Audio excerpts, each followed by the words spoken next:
What if the way a man behaves in bed could reveal his deepest feelings, more than any words ever could?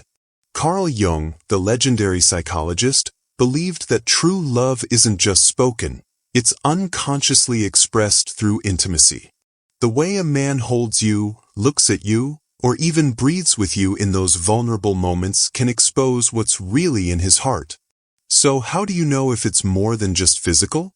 Jung's insights into the unconscious mind point to 4 unmistakable signs, subtle, powerful behaviors that only happen when a man is deeply, truly in love.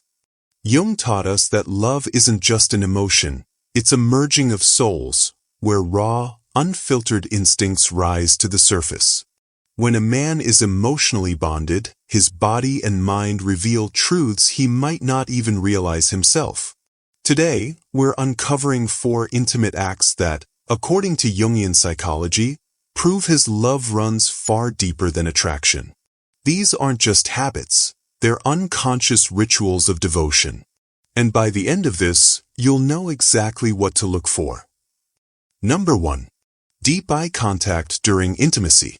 There is something almost mystical about prolonged eye contact during moments of deep intimacy, something that transcends mere physical attraction and taps into the very core of emotional connection.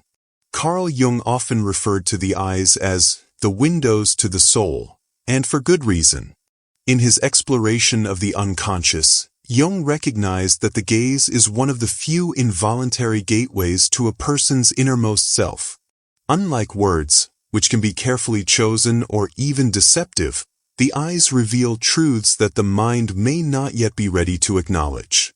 When a man holds your gaze during moments of vulnerability, it is far more than a simple act of passion. It is an unspoken confession. He isn't just looking at you, he is allowing himself to be seen by you, which is one of the most profound surrenders a person can make. This kind of sustained eye contact is rare because it requires an extraordinary level of emotional presence. Many men, conditioned by societal expectations, learn to compartmentalize. Sex can be detached from emotion, a physical release rather than an act of union. But when a man is deeply in love, something shifts. The unconscious need for true connection overrides the habit of detachment. His gaze lingers because, in that moment, he isn't just physically exposed, he is emotionally exposed. Jung would argue that this is the anima at work, the inner feminine aspect of his psyche that craves depth, intimacy, and merging. The eyes, in this sense, become the bridge between 2 souls, not just 2 bodies. Conversely, avoidance of eye contact can be just as telling. A man who shields his gaze during intimacy may still feel desire, even affection, but there is likely an emotional barrier in place. Perhaps he fears the vulnerability that comes with being fully known, or perhaps he is guarding a part of himself that he isn't ready to confront. In Jungian terms, this avoidance could signal unresolved shadows, unacknowledged fears or past wounds that keep him from complete surrender. The eyes cannot lie in the way words can, and so for many, avoiding them becomes a way to maintain control. But when a man does allow that unbroken connection, it speaks volumes. It means he trusts you not just with his body, but with his self, the hidden, imperfect, unguarded version that exists beneath the surface. There is a reason lovers instinctively close their eyes during a kiss only to reopen them afterward, as if to confirm the reality of the one before them. That moment of reconnection is primal, a silent affirmation. You are here with me, and I am here with you, fully. This is why deep eye contact is the first and perhaps most revealing sign of true emotional attachment. It isn't something that can be faked or forced. It is an unconscious offering, a moment in which 2 people exist without masks. And in that shared gaze, love announces itself, not in grand declarations, but in the quiet, unwavering certainty that here, in this space, there is no need to hide. Number 2. Prioritizing your pleasure over his own. In Jungian psychology, True intimacy requires the reconciliation of opposites, the meeting of two separate selves into something greater than the sum of its parts. This sacred union, what Jung called the Konjunktio, is not merely about physical pleasure, but about the alchemy of two souls merging in mutual surrender. Nowhere is this more evident than in the way a man approaches pleasure when he is deeply in love. Lust seeks its own satisfaction, but love seeks communion. When a man prioritizes your fulfillment over his own, it is not just generosity, it is an unconscious enactment of devotion, a silent vow that your joy is inseparable from his own. Jung believed that the shadow, the repressed, unconscious aspects of our psyche, often governs our baser instincts, including selfish desire. But when a man loves deeply, something remarkable happens. His higher self overrides those primal impulses. He delays his own gratification not out of obligation, but because the act of giving becomes its own reward. This is the union of opposites in its purest form, the masculine drive to pursue harmonizing with the feminine principle of receptivity. In that balance, sex transforms from a transactional act into a sacred exchange. You'll notice this in the way he studies your responses, remembers what brings you pleasure, and derives genuine satisfaction from your fulfillment. His attention isn't performative, it's instinctive, as if your body were an extension of his own. Contrast this with encounters rooted solely in physical craving. Lust consumes, it takes what it wants with little regard for the other. But love nurtures. A man under the spell of infatuation might focus on his own pleasure, but a man in love will find himself undone by yours. Jung would trace this shift to the anima's influence, the inner feminine guiding him toward empathy, tenderness, and a desire to merge beyond the physical. This is why the smallest acts, the way he lingers in aftercare, the way he asks, "Was that good for you?" with sincere curiosity, reveal more about his heart than any grand gesture ever could. This selflessness extends beyond the bedroom. Jung saw relationships as mirrors, reflecting back the parts of ourselves we must either confront or heal. A man who gives freely in intimacy is often one who has faced his own shadows, his fears of inadequacy, his need for control, and emerged willing to serve rather than take. That vulnerability is the hallmark of real love. It's not about perfection, it's about presence. When he puts your pleasure first, he's whispering with his body what words could never fully capture. You are sacred to me. In the end, this behavior is love's fingerprint, impossible to counterfeit, effortless in its authenticity. It proves that his devotion isn't just skin deep, it's soul deep. And that, according to Jung, is where the most profound transformations begin. Number 3. Post-sex affection and emotional openness. The moments after intimacy reveal more about a man's true feelings than the act itself. Carl Jung understood that physical closeness has the power to dissolve defenses, temporarily quieting the ego and allowing the unconscious to surface. When a man is deeply in love, sex becomes more than a climax. It becomes a doorway to emotional nakedness. This is why post-sex behavior is so telling. The way he holds you, the words he shares, the vulnerability he displays when the passion subsides. These are not conscious choices, but unconscious revelations of how he truly sees you. Jung's concept of the shadow, the hidden, often repressed parts of our psyche, explains why many men struggle with vulnerability. Society conditions men to associate strength with emotional restraint, teaching them to retreat after physical intimacy as if affection somehow diminishes their masculinity. But when a man loves deeply, this conditioning fails him.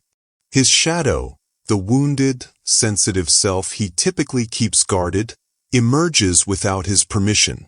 He might pull you closer instead of turning away, share childhood memories, or simply rest his forehead against yours in silent communion. These are not calculated moves. They are the psyche's rebellion against pretense, proof that he associates you with safety rather than just pleasure. This post-sex vulnerability serves an important psychological function. Jung believed that true intimacy requires integration, the merging of our light and dark aspects with another person. When a man remains emotionally present after sex, he's demonstrating that he trusts you with his whole self, not just his desire. The way he strokes your hair absent-mindedly or shares a private thought reveals that his defenses have momentarily collapsed. There is no performance here, no seduction, just the raw, unfiltered truth of his attachment to you. Contrast this with encounters where a man withdraws immediately after climax. While not always indicative of emotional absence, this separation often suggests that his connection to you remains primarily physical. The ego quickly rebuilds its walls, reasserting control where moments before there was surrender. But when a man lingers, when he treats the afterglow as something precious rather than an inconvenience, he's showing you what Jung called the transcendent function in action, the ability of love to dissolve the boundaries between two people. Ultimately, post-sex affection is love's most honest language. It's in these quiet moments, when the body is sated and the mind unguarded, that the heart speaks loudest. A man who opens up to you here isn't just sharing his bed, he's sharing his inner world. And that, according to Jung, is the surest sign that what he feels is far deeper than desire. It's the recognition of souls. Number 4. Synchronized movements and unconscious mirroring. In the silent language of lovers, the most profound truths are spoken not through words, but through the unconscious choreography of bodies moving in perfect harmony. Carl Jung's concept of the collective unconscious, that deep reservoir of primal memory shared by all humanity, helps explain why two people deeply in love often fall into spontaneous synchronization. When his breathing slows to match yours, when your limbs entangle without thought or effort, when a simple touch seems to communicate more than paragraphs ever could, these are not coincidences, but biological poetry. They are evidence that your connection has moved beyond conscious intention into the realm of instinct, where the ancient wisdom of the body overrides the calculated movements of the mind. Jung believed this phenomenon stemmed from what he called participation mystique, a primordial state of emotional oneness where boundaries between individuals temporarily dissolve. In ordinary life, we maintain careful control over our physicality, but love has a way of dismantling these barriers. When a man is emotionally surrendered, his nervous system begins to resonate with yours in what science now calls limbic synchrony. His heartbeat may subtly adjust to yours. His gestures might mirror yours like echoes across some invisible bridge between souls. This isn't imitation, it's communion, the body's way of declaring what the conscious mind might still be too guarded to admit. We are no longer separate. The significance of this synchronization becomes especially apparent during moments of deep stillness. Notice how, when lying together in quiet intimacy, you might both shift positions simultaneously or sigh in the same rhythm. These micro-moments reveal that your connection operates on a level far deeper than social interaction. It's a biological dance encoded in our very DNA. Jung would argue this represents the archetype of the divine couple manifesting in real time, that ancient symbol of wholeness found in myths across cultures. Your bodies are quite literally remembering what your minds may have forgotten, that love at its highest form is a return to unity. Contrast this with the stiff, self-conscious movements of casual encounters, where each participant remains acutely aware of their separateness. Without emotional investment, the body stays guarded, movements remain calculated, and true synchronization rarely occurs. But when love is present, the need for this vigilance melts away. His hand finds the small of your back exactly when you need support. Your head nestles into the curve of his shoulder as if the space was made just for you. This effortless alignment is the physical manifestation of what Jung called enantiodromia, the tendency of opposites to move toward their counterpart, creating balance. What makes these unconscious movements so profoundly intimate is their complete authenticity. Unlike spoken declarations which can be crafted or controlled, the body's language of love cannot be falsified. When his body moves in silent harmony with yours, it's the purest expression of his psyche's recognition. You are not other, but extension. Not object, but home. In these wordless moments, Jung's theories cease to be abstract concepts and become living truth, that in the alchemy of true connection, two separate beings can momentarily touch the divine unity from which we all came. This is why synchronized movement remains love's most ancient and sacred dance, choreographed not by conscious will, but by the timeless wisdom of the unconscious mind. Carl Jung, the pioneering Swiss psychiatrist, saw love as far more than a fleeting emotion or social construct. It was a profound psychological event, a collision of the conscious and unconscious mind. At the heart of his theory lies the concept of the anima and animus, the hidden feminine and masculine aspects within each of us. According to Jung, every man carries an inner feminine image, the anima, shaped by his experiences, expectations, and even cultural influences. When he falls deeply in love, he isn't just drawn to a woman, he's encountering a reflection of his own soul. This is why the right partner doesn't just feel exciting, she feels familiar, as if she's always been part of him. The stronger the emotional pull, the more his anima aligns with her essence, creating an almost mystical sense of recognition. This is why some loves feel destined, as if they were written in the stars, because, in a way, they were written in his psyche long before they ever met. But this projection is only the beginning.